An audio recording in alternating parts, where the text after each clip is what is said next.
I had a client who only wanted to use a white background and wanted all her photos in black and white. So I'm going to show you today how I use my cyc wall in 3 different ways to provide the client with 3 different sets of images. So the first one is what I call a contrast light, where it's actually at a diagonal on the cyc wall, and the client is standing at the end of the modifier. Here I switched it over to the left side just to give her a different look in the sitting position, so her face was a little bit more lit up. I of course use a V-flat for every single image of mine because my studio is way too big. So for the second one, I chose to have it the same, sort of like that contrast style that I do. However, I did it feathered away from the background. I did it 2 ways. I did it super feathered like I did it here, and then just regularly feathered. You'll be able to see the images at the end so you can see the difference in the two. So here she's standing at the end of the modifier as well, and there we did a hairdo change.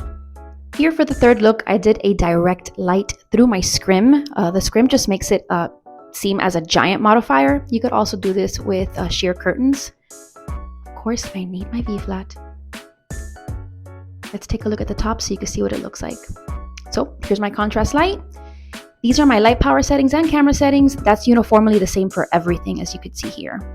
There's how I did it feathered. And then of course, shooting through the scrim. Light power settings are the same, and the camera settings are the same. Here's what they look like.